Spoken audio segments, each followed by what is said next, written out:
You are listening to Badass in Heels, a podcast for everyone who's ever wondered what it's like to be a woman in the FBI. And now your host, retired Supervisory Special Agent Nancy Aguilar. In the Bureau, was there a point where you thought, you know what, this is what I want to do? I want to continue in leadership. Well, yes, I wanted to go as high as I could, Nancy. I really, really did. And one of the reasons why I wanted to do that, because I wanted other women of color to see that you could get there. So when I had some incredible mentors, and they were men, women, different races, diverse, just totally diverse. But at the time, I could see that I could get there because there were female agents of color that were in positions. They were in the senior executive service, which is the highest level of leadership that you can go to in the federal government. So I saw it, and I saw that it was possible for me to get there. And so I really did everything that I could internally in the FBI and even externally, going to conferences, going to, to different training, investing in me, training, reading, positioning, and doing the work that I felt could really position me for success. So, now, Nancy, leadership is my language. That's my second language. I love learning about even beyond retirement. It's what I love to do because as a certified career coach, or so just that's my area of focus. I love I'm a certified coach. I coach anybody and anything, but that is like my area that's my focus career. In doing that, I'm able to share and I'm able to get that out of those that I am talking to about leadership, the importance of positioning, the importance of really investing in you. Because that's definitely important for you to do that. Even when the Bureau was not in position to invest in me, or I wasn't selected, I invested in myself. Because I'm worth it. I am worth it. So that did not slow my roll. When the Bureau said no, I figured out how to get to yes. Good for you. Hmm. And you did it successfully. So after being in Newark, supervising the organized crime squad, you get back to headquarters, right? You have to I come back. do. Yeah, so but before then, the Bureau, so during that time, this was, the birth of the intelligence program. Okay.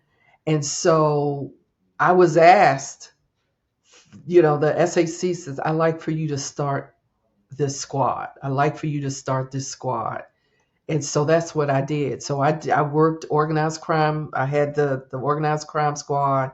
And then I transitioned and starting the intelligence squad made up of agents. And so that was difficult because it was new. It was different, and employees weren't clear on what it meant to being part of the intelligence program and having a squad of agents that worked intel. So I was part of the very beginning of that. So that launched me into a space that was new and really different. And so I had to come up with ways to get people jazzed up about intel. And really, because this is something, let me just say this. This is something that the Bureau's been doing for years. It was just more formal. Agents worked sources and had informants, and agents were getting information from different people. I mean that was just part of how we were rated, having sources, having informants, engaging with people outside of the Bureau, getting information in order to enhance cases, make cases, getting the information. That's what we know how to do that. So the Intel program really formalized it because it really It really peeled back. It really massaged it. It really put it in a place where it could be used further, right? Other field officers could really jump on board and just get a hold of some of the information to just really use it. So it was an interesting time. And Mhm. so it launched me to, okay, I'm ready to go to the next level. And that was assistant special agent in charge. Yeah. And that's what I did. I continued to move up. I became ASAC in New Haven, Connecticut, and that was amazing. That was an amazing time. It really was an amazing time for me. It was Some of it was good, some of it was bad, but when I felt like it was bad, it was really a blessing, and it Mhm. was a place of learning. It was a place of learning about me, about other people, how to be a better leader, how to stretch. And it's that is where New Haven, Connecticut, that's where I knew what I was going to do in my retirement space. Okay. So, yeah, I knew that I was going to be a coach. And so that's when I started my coaching. And see, that's something that I had been doing for years, and I didn't give it a name. I did a lot of mentoring, I did a lot of coaching, Mhm.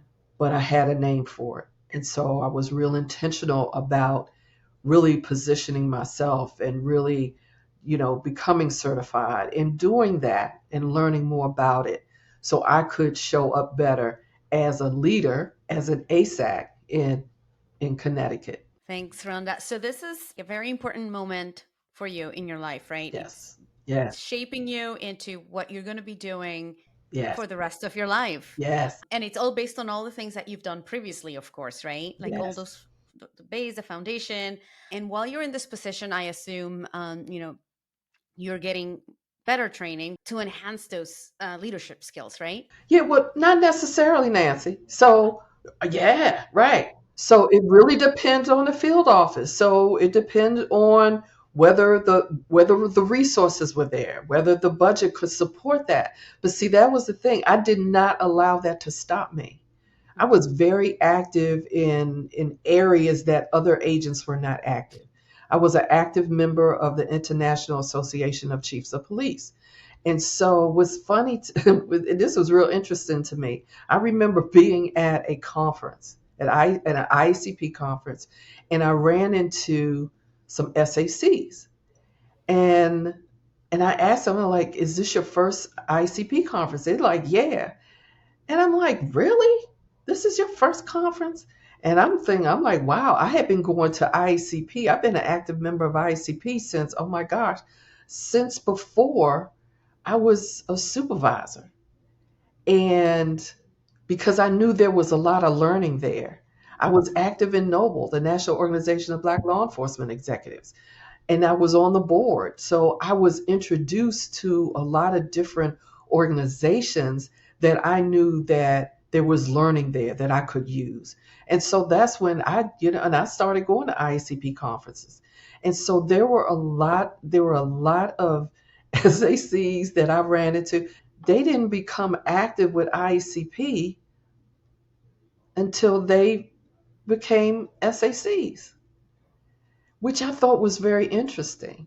It was very, very interesting to me. I'm like, wow, y'all been missing the boat. Y'all been missing the boat. But that's just how it played out. But I knew that there was value there. And so I would invest in me. While the Bureau did not pay, I just paid because I knew I'm worth it. I'm worth it. Yeah.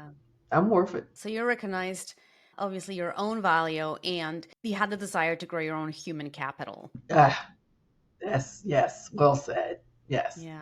That's great because a lot of us, I mean, I got to admit I was one of them that I didn't join any outside entities. I mean, the only thing I did for myself was I started to study Arabic on my own when I started to work IT cases. Uh-huh. Having been a linguist for the DEA, I'm like, I want to know what they're saying now, not in 20 years. Right. um, so I started on my own, and then my SSA was like, we can pay for you to go to Middlebury. So I was like, okay, cool. But I started on my own because I wanted it. I wanted it. Yes. I wanted to know Arabic. Yes.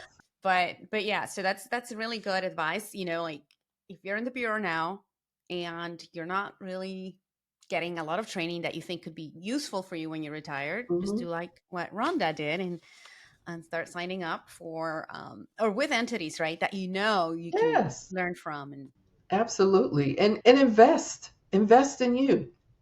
If mhm. look, if and this goes for others that are just, even if you're not interested in law enforcement, wherever you are, if your organization does not support you in learning and really going to conferences and connecting and building relationships with like-minded people, you have to do it on your own. You have to. You have to take control in that space. Don't allow your entity that you work for to derail your growth, because Mhm. that's exactly what they would be doing. That's exactly what they would be doing. So Rhonda, in 2007 you were presented the FBI Director's Award for Equal Employment Opportunity. Yeah. Can you expand on this? Why did you receive this prestigious award? Well, I have been doing a lot of work while I was a supervisor, and doing organized crime work, and then doing the intel work. I was doing a lot of work in recruiting, having those discussions. And so I was working with on different committees and working with different organizations on recruiting and retaining and just that space. I was just doing a lot of space, and it was really focused on bringing in other people that look like me, that weren't able to get in, and or the bureau was not really, um, I'm not going to say the bureau was focused, but really needed some help in where to look and how to do it. And so I was doing a lot of work with in that space, and I was really honored. I was honored and blessed to have received that award. That was pretty awesome. Yeah, I think you can Yeah, see it. You can wonderful. see it on camera. It's right above my head. The one in the Yep, middle? it's right there. Oh, Yeah. nice. Mhm. Yeah, everybody wants to get a director's award, but very few get it, right? It's just an extraordinary accomplishment. Rhonda, you do a TDY after having been an ASAC, right? You do a Yes. TDY to the Senior Executive Service at Yes. headquarters. Yes. What was that about?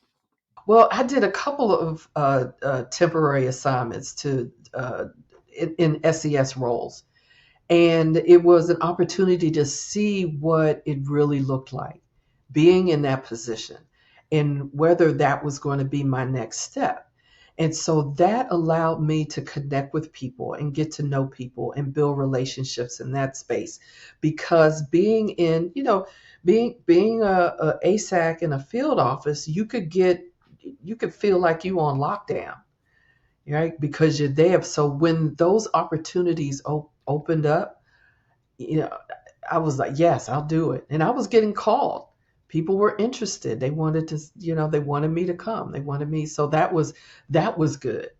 And I let it be known that I would be interested in, moving up and going higher, and doing things beyond an ASAC, and just really getting into another role. In the FBI, like ASAC. ASAC is a 15, a GS 15.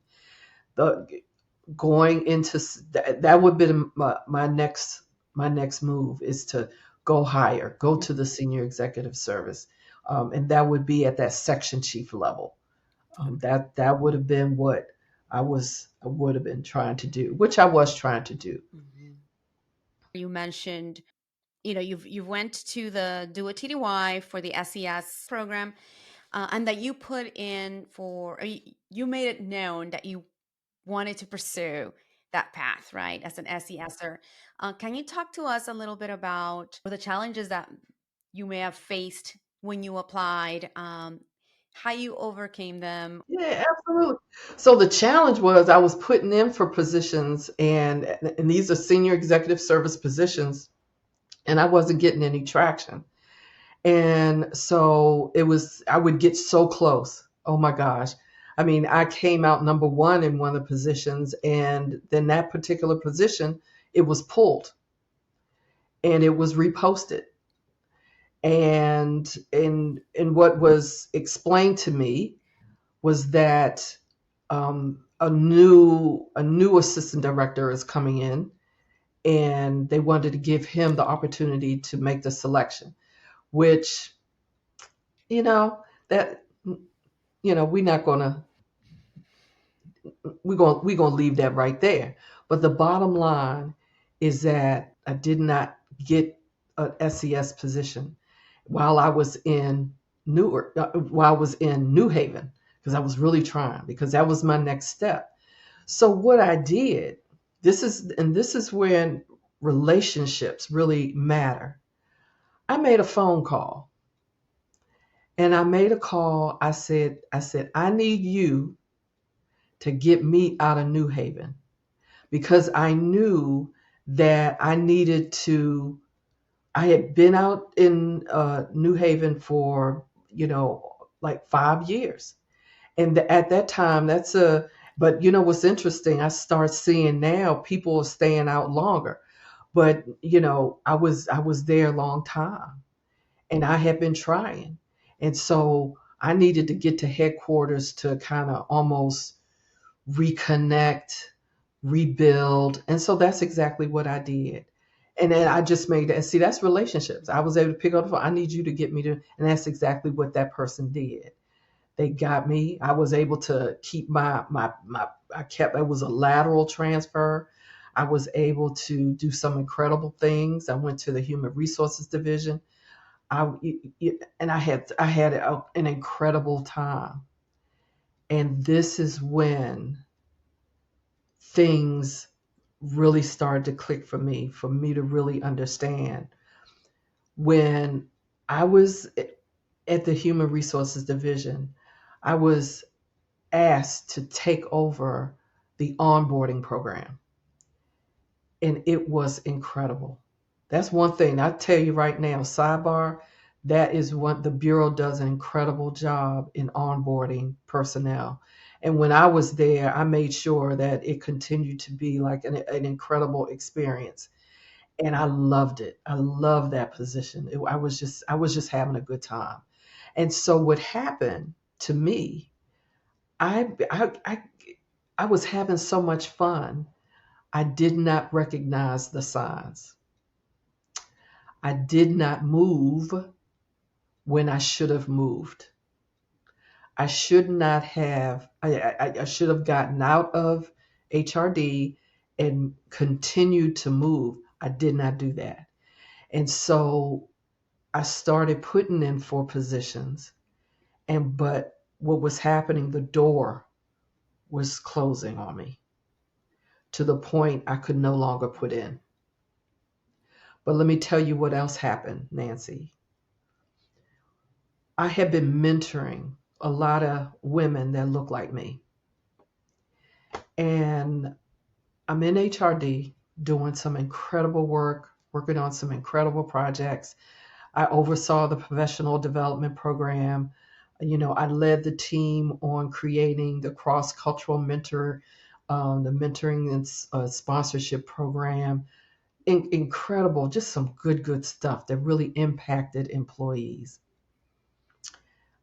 I see that women that I have been mentoring and coaching, they had just gotten promoted to supervisors.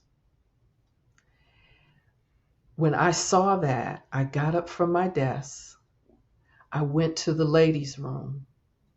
I went into one of the stalls.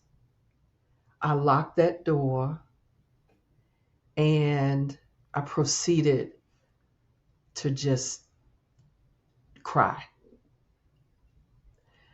because it was at that moment that I knew what I was supposed to do.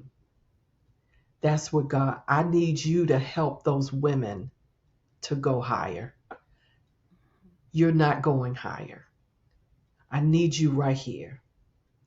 And that's exactly what I did. I focused on helping women go higher. And so that helped me in my doctoral journey. I started my doctorate in 2016. And I knew that I wanted to study women in law enforcement and federal law enforcement. And as time went on, I knew exactly. I wanted to understand how women that were in the senior executive service in federal law enforcement, how they got there. I wanted to understand that. And so that's what I studied in order to be able to tell others. But what's interesting, Nancy, is that when I was writing my dissertation, I saw that the results of my study not only applied to women that look like me, they applied to everybody. They applied to women of all races. They applied to men of all races. It didn't matter. It did not matter who it applied. It applied to everybody. So I'm like, oh my gosh, everybody needs this. Everybody needs this. So what I do now, I'm very, very intentional about sharing my study. I just, as much as I can, just get out there, have an audience, and just tell them, look, this is what you need to be a better leader. This is what you need to go higher. This is what you need to serve people. This is what you need. Mm-hmm. So that's what I'm doing, my coaching, and I'm getting the word out. Yes, and it needs to be spread wider. Oh yeah, absolutely. Absolutely. Thanks for sharing such a personal anecdote. It moved me, right? It moves people when you hear a story that is so sincere, and that is, you're affecting, you're making changes on others, right? Yes. You have succeeded, and you are, maybe you did have the aspiration of becoming an SESer, but you have done so much for the Bureau, and you've done such amazing things that you are now in a position to help others. Mhm. And that is very humbling to say, you know what, it's my turn now to give to others. Yeah, because I see people that they're suffering in silence, and some are suffering because they just don't know what to do. They don't know what direction. They are so they're so in a place where they're working hard, but they're missing something. Mhm. They're missing something. And so that's where I step in as a coach and mentor to kind of help. But I love talking about my study because I know it's a roadmap. That's it right there. I'm making the roadmap visible. This is the playbook right here. This is the playbook. It's going to help you navigate and help you go higher. Now, look, I can't guarantee that you're going to get promoted, but I'm gonna tell you one thing: you're gonna be able to navigate better. Yeah. And I come real close to saying, yeah, yeah, you gonna get promoted. You sometimes say you gonna get something because doing the things that I set out in sharing mentally it's just gonna feed you. It's gonna feed you. It's gonna help you understand why things happen. Hmm. It's just going to help you position yourself better. It's going to take you to another level on how you show up and how you interact with people and how you connect with. You could be a supervisor right now and you still need to work on yourself because there are people that are serving in leadership roles where they have no business being there. Because there's some people that are serving as leaders, they don't like people and they're there for the money.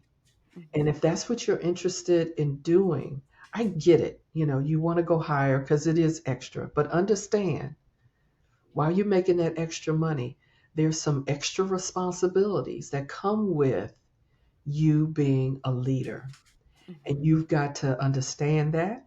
You've got to step into that role, that leadership role, and understand that you are making an impact on the people that you serve, and they're watching you. They're watching you, and they're watching you because they want to learn from you. They see you. So give them something to look at. Give them something to look at. Thanks, Rhonda. So while you are doing your doctorate of education in organizational leadership, you're still in the bureau, Yes. right? And you get to represent the FBI at Harvard University, Yes. John F. Kennedy School of Government, participating in Women and Power, Oof. Leadership in the New World. What was this experience like? It was incredible. Oh my gosh. There were women from all over the world, all over the world. And so let me just say this about opportunity, because I talk about this in my study. That's one of the themes, opportunities. Sometimes when something shows up that you want to do, you got to step out there and do it, because that was an opportunity. I had told myself I wanted to go to Harvard, I wanted to go to Yale, I wanted to take a class there. I just wanted to just kind of take in that atmosphere. And that's exactly what I did. I put my name in and I got it. And the bureau took care of all of that. The bureau has relationships throughout the country with different educational institutions where they have all these different leadership programs and enhancement programs. And this was a program that I really wanted to be a part of. And it was an incredible experience. So much so, I'm still connected to some of those women today, still connected to them, and just watching them, and they're watching me, and they're supporting me in things that I'm doing. I just I'm it was really great experience. And so it's important that when opportunities show up, take advantage of the opportunities, and don't tell yourself no. Don't sit there and say, well, so and so is going to get that. So and so is going to get, so and so may not put in for it.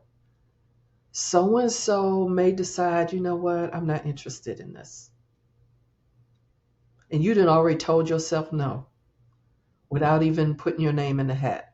So get out of your own way on that and put your name in the hat, Mhm. right? And that goes for jobs too. That goes for leadership positions that you're trying to go higher with. Put your name in. If you don't get the job, it positions you to ask the Mhm. question, what could have I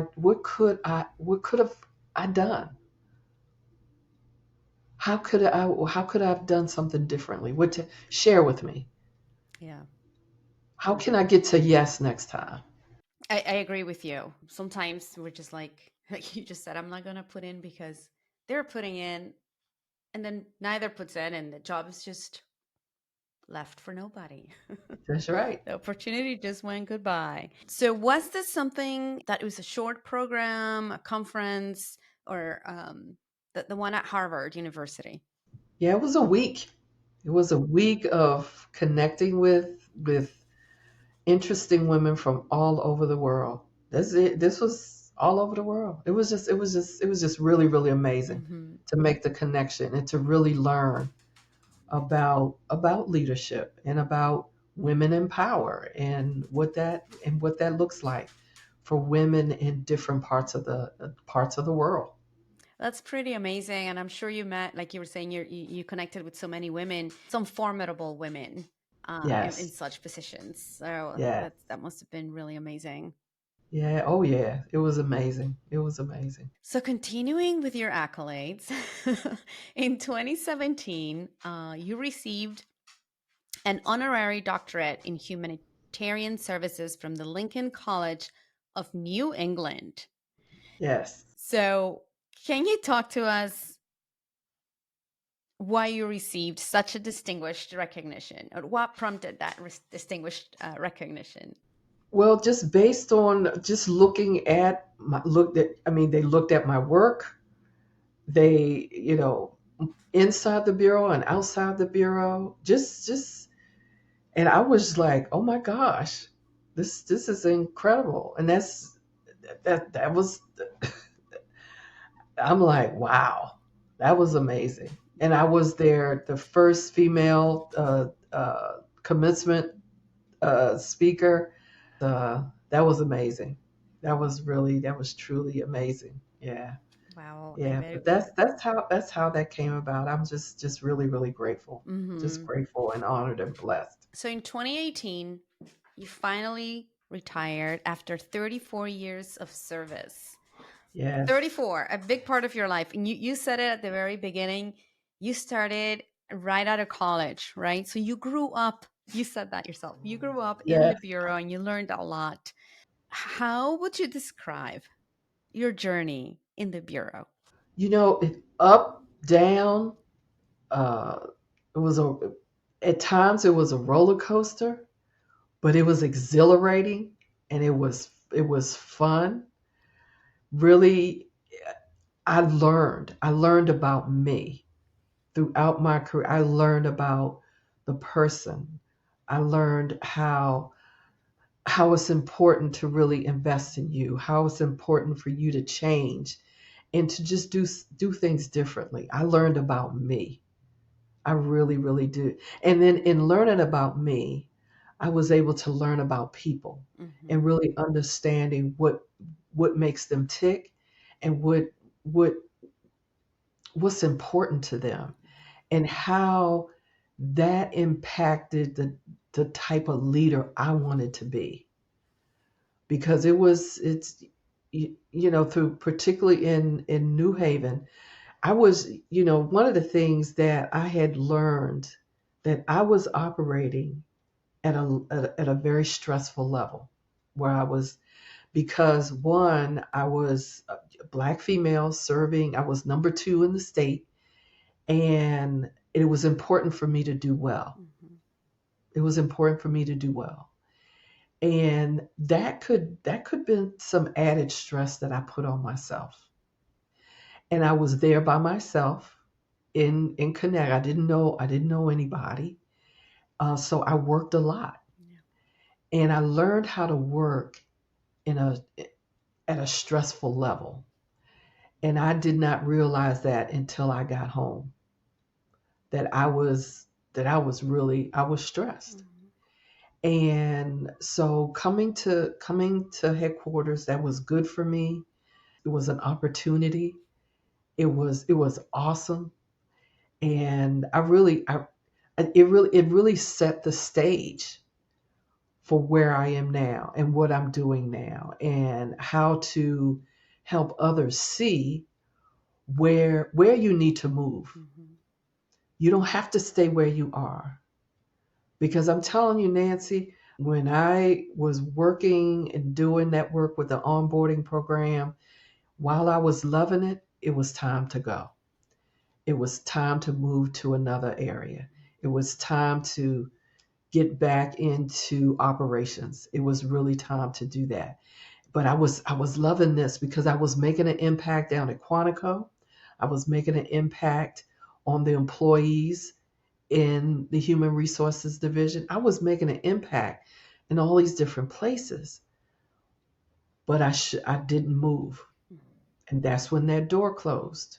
That's when that door closed. But there was still learning. Mm-hmm. Even though that door closed, it still took me to a whole nother level because I was really able to see the gift that God had really put. I knew my purpose and my promise, Mm-hmm. but he really just sealed the deal. He sealed the deal. When those women were promoted, I knew. I'm like, okay, God, I got it now. I understand. I got it. Yeah. I got it. Yeah. Amazing. It's like a roller coaster of good and bad and great. Yeah. and awesome. Yeah, yeah, and learn. Yeah, Yeah. I met a lot of incredible people Hmm. that I'm still connected to today. I am still I'm still learning about me and the bureau. Being part of the bureau, being knowing people, and still knowing people. I mean, I'm still doing work with the bureau on diversity, Hmm. equity, and inclusion. I'm doing a lot of work through the Mirror Project and really working with other retired agents to help the Bureau do better, bringing some perspective to, Hmm. diversity and just helping them maybe in some respects get out of their own way on some things, Hmm. right? Yeah. So I'm excited about that as well. So Since you brought it up, your post bureau life and what your efforts are currently, right? Can you talk a little bit more about your company yes. and coaching and all the leadership that you continue to impart? Yeah, so my firm, the Rhonda M. Glover Group LLC, I do coaching, mentoring, and I do training for leadership and professional development and really helping those who are interested in leadership positions go higher. And if you're interested in getting into law enforcement, I help you there too. But my language, I speak leadership. And so I have a lot of speaking engagements and I talk about my study, which is leadership based. Hmm. And so I'm able to really, in my speaking engagements and in my keynotes, able to talk about leadership and how it's impacted me and how it can impact others, and just really really taking that 34-year career in the FBI and just putting it out there for others to see, and Hmm. just to see how it can elevate them, how it can help them do better where they are. Thanks, Rhonda. Two more things, two more alibis. So it intrigued me as I was going through your bio that you are certified to administer emotional intelligence assessments, so EQ assessments. Yes. What exactly is that? That is so. One of the things that I like to share is how you show up, and you understanding how you show up and understanding how you feel about it. It's self-awareness, it's self-management. It's really understanding who you are, why you do the things you do, and really how you showing up, how people see you. Hmm. And so that's important in leadership. That is critically important in leadership because people are watching you. You have to understand why you think certain things, why you understand how do you make decisions, Hmm. what spurns you, what pushes you, and really understanding what that looks like. And so it's important that you be emotionally intelligent Hmm. and really understanding who you are as a leader and understanding how you are incredibly impactful with the people that you're leading. You can have a negative impact and you can have a positive impact. And so it's crucial that you lean to the positive impact, right? Hmm. Because these are the people that are adhering to the mission. While you're adhering to the mission of your organization, you are working with people that are adhering to the mission, and they're watching you. Yeah. They're watching you on how you behave and how you engage with them and how you treat them. And so if you're the type of person that, you're not a people person, you don't love people, then I urge you to rethink your leadership. Hmm. You need to do some work in that space, or you may need to look at another occupation, Yeah. right? You Hmm. really, really, because you're doing more harm than good. You're impacting a lot of people at one time. Yeah, absolutely. I remember last year being at the FBI Academy, as an instructor, and we have the wall that just leads to the instructors' cubicles. They have all these core values and things plastered on that wall, and one of the big ones is emotional intelligence. And it's right there for everyone to see. The instructors, the new agent trainees, everybody that was walking into the FBI, you can see that that is a necessity. Whether you have it or you need to work on it, but it's right there. So you are the co-author of Dear Fear, Volume 2.18, Yes. Powerful Lessons on Living Your Best Life on the Other Side of Fear. What is your chapter or your contribution to this book? Well, I talked about it earlier. I talked about my journey to the FBI because fear could have, if I had succumbed to that fear, I would not be where I am right now. Remember, I was plotting and planning about how I'm not coming back. I'm not coming back. But I had to get out of my own way. And I'm grateful that my mother was there to really help me see that. Mm-hmm. She was there. And so that's why it's important that you really surround yourself with people that could really download in you. Because I don't know what, had she not said that to me, I don't know. I just don't know. But it was a blessing because it allowed me to really focus and I experienced a shift. Mm-hmm. It's like being on that switchboard. There was a switch that came on that just like that I was able to really get it together and like, okay, I'm here. And it was a long time before I was able to talk about the fact that I was on the switchboard, that's where I started. It was a long time, Nancy. It really, really was. And so writing about it really helped me because I knew when I told that story, when I finally got to a place where I was able to tell the story, it really impacted people. I saw the impact that it had on people, right? It really, because people, the entry level sometimes is looked at as like, oh, I don't know, entry level, because you want to come out. Look, I had my degree. I was all excited. I felt all good about myself, and then, you know, and so I didn't realize the importance of being on a switchboard. I did not realize that it was incredible. It was really, really an incredible opportunity to be on a switchboard and to have all the doors that open, all the people that I connected with. Oh my gosh, that was incredible. Yeah. That was incredible for sure.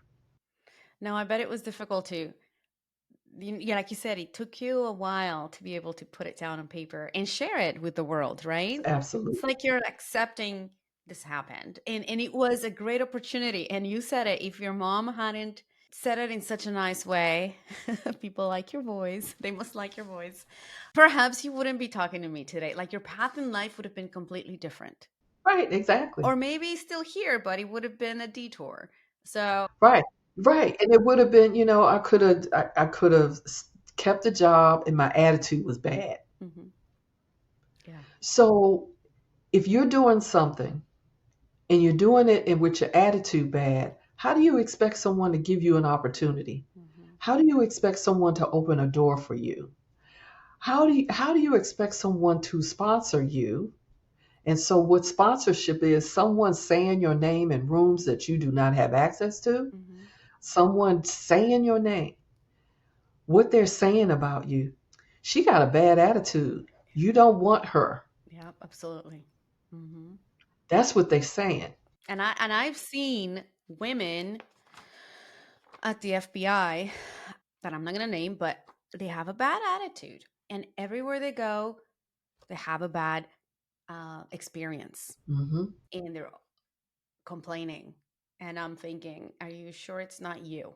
Right, Because if it keeps happening, it's right, not your supervisor, it's not your right. colleagues, it's not the Yes, bureau. And they still want the opportunities that everyone else has. But it's like you're saying, how is that door going to open to you for you if you're not willing to even try? I don't know, but right. I totally understand what you're saying. Yes, Yes. exactly. So, Rhonda, one more question for you. If anyone can give advice on leadership, it's you.